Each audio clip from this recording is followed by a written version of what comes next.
il faut bien que les gens comprennent, lorsque je suis en train de parler du continent européen, je suis absolument en rien contre les Blancs, ni même contre la race blanche, ni même contre les Occidentaux. Ce que je suis en train de dire, c'est l'on retrouve notre amour de la patrie. Pour la jeunesse, il faut que l'on retrouve cet équilibre. Il faut que l'on parvienne à s'unir. Parce que s'il n'y a pas les États-Unis d'Afrique, il n'y aura pas réellement un essor africain. Kadhafi avait essayé, ils l'ont tué. Sankara était dans le même genre, était dans le même sillon. Et d'autres. Kwame Nkrumah et d'autres que je ne citerai pas. Lumumba et d'autres. Mais tous ceux-là qui sont partis, est-ce qu'ils sont partis en vain? Il y a du sang qui a été versé. Et ceux qui l'ont versé, on les connaît. On n'est pas là pour accuser, mais même pas pour faire rendre des comptes. Mais on est là pour essayer d'établir les faits qui, à partir de ces faits, doivent nous réveiller sur notre sort.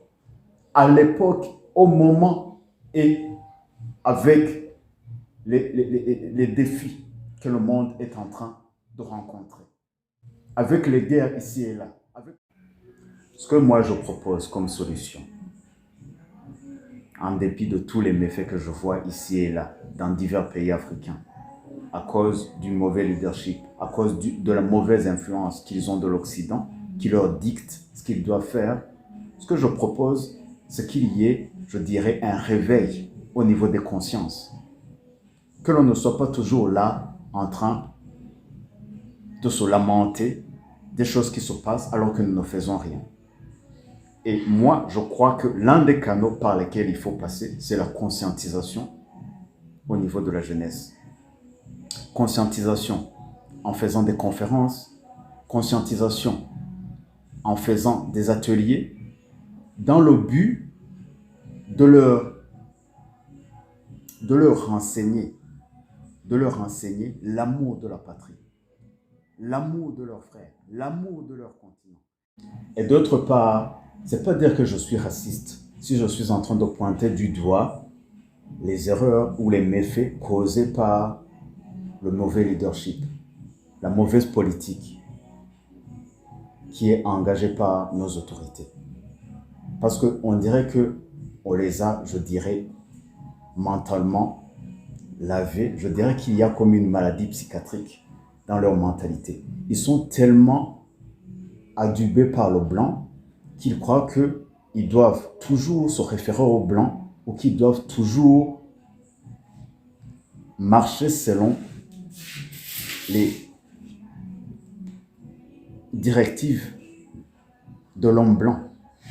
Est-ce que là, c'est être raciste si on est en train de dire qu'il doit y avoir une justice équitable pour tout le monde, qu'il doit y avoir, je dirais, une politique transparente? Donc, il faut bien que les gens comprennent, lorsque je suis en train de parler du continent européen, je suis absolument en rien contre les Blancs, ni même contre la race blanche, ni même contre les Occidentaux. Ce que je suis en train de dire, c'est qu'il y a une certaine partie d'un gouvernement obscur, ou bien une partie d'une oligarchie, genre blanche, raciste, qui veut toujours ramener l'Afrique à être soumise, à rester genre un continent sous-développé, avec peu de moyens, alors que c'est nous qui possédions tout. Est-ce normal que celui qui a été volé soit appelé pauvre et que celui qui a volé soit appelé riche, juste à cause de la malignité de ses actions ou de ses œuvres? Alors, je pense qu'à un moment donné, il faut remettre les choses dans leur contexte. Et c'est dans ce sens que je suis développer le continent européen, alors que c'est chez nous qu'il faut d'abord commencer à développer. Parce que même il y a le dicton qui dit « La charité bien ordonnée commence par soi-même ». Alors il faut d'abord commencer par penser à nous-mêmes. Parce que le blanc, de toutes les manières, ce qu'il pense en premier, lorsqu'il prend les minéraux et d'autres choses qu'il importe chez nous, c'est le fait de développer son continent. Et après, c'est de nous taxer à un prix exorbitant tout ce que nous allons consommer là-bas, alors que c'est nous-mêmes qui en sommes les producteurs. Quand je dis producteurs, c'est sur le sol africain que l'on trouve ces matières premières. C'est sur le sol africain que l'on trouve cette main-d'œuvre. Elle-même, cette main-d'œuvre qui a été importée contre son gré pendant. Et d'autre part, c'est pas dire que je suis raciste si je suis en train de pointer du doigt les erreurs ou les méfaits causés par le mauvais leadership, la mauvaise politique qui est engagée par nos autorités. Parce qu'on dirait qu'on les a, je dirais, mentalement lavés. Je dirais qu'il y a comme une maladie psychiatrique dans leur mentalité. Ils sont tellement adubés par le blanc qu'ils croient qu'ils doivent toujours se référer au blanc ou qu'ils doivent toujours marcher selon les directives de l'homme blanc. Est-ce que là, c'est être raciste si on est en train de dire qu'il doit y avoir une justice équitable pour tout le monde, qu'il doit y avoir, je dirais, une politique transparente? Ce que moi je propose comme solution, en dépit de tous les méfaits que je vois ici et là, dans divers pays africains, à cause du mauvais leadership, à cause de la mauvaise influence qu'ils ont de l'Occident, qui leur dicte ce qu'ils doivent faire, ce que je propose, c'est qu'il y ait, je dirais, un réveil au niveau des consciences.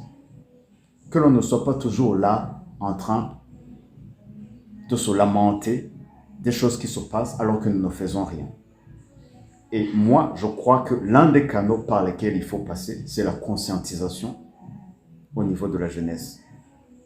Conscientisation en faisant des conférences, conscientisation en faisant des ateliers, dans le but de leur renseigner l'amour de la patrie, l'amour de leurs frères, l'amour de leur continent. Donc, il faut bien que les gens comprennent, lorsque je suis en train de parler du continent européen, je suis absolument en rien contre les Blancs, ni même contre la race blanche, ni même contre les Occidentaux. Ce que je suis en train de dire, c'est qu'il y a une certaine partie d'un gouvernement obscur, ou bien une partie d'une oligarchie, genre blanche, raciste, qui veut toujours ramener l'Afrique à être soumise, à rester genre un continent sous-développé, avec peu de moyens, alors que c'est nous qui possédions tout. Est-ce normal que celui qui a été volé soit appelé pauvre et que celui qui a volé soit appelé riche, juste à cause de la malignité de ses actions ou de ses œuvres? Alors, je pense qu'à un moment donné, il faut remettre les choses dans leur contexte. Et c'est dans ce sens que je suis en conclusion. Ce que le message que j'essayais de transmettre, c'était un message pour, et en premier, les frères africains, mais aussi pour nos frères européens qui soutiennent la cause de l'Africain, la cause noire plutôt, excusez-moi, la cause noire, afin que nous puissions, à l'ère où nous sommes, pouvoir nous émanciper de toutes les limites qui nous avaient été, genre, infligées à notre insu ou bien même contre notre gré, afin de nous élever, que ce soit économiquement, que ce soit socialement, que ce soit culturellement, que ce soit même au niveau des connaissances. Alors, c'est dans ce sens-là que je vous invite à nous rejoindre et dans ce sens que je vous invite à suivre nos différents contenus sur les différentes plateformes, que ce soit YouTube, Facebook, TikTok, Instagram. Et notre chaîne est là comme nom, Noir et fier de l'être. Alors si tu cliques sur ce lien, que tu trouves ce nom sur une chaîne, abonne-toi, like, afin que nos contenus parviennent à une multitude possible de personnes, afin de les édifier, de les instruire, mais aussi de les éveiller. Merci à tous.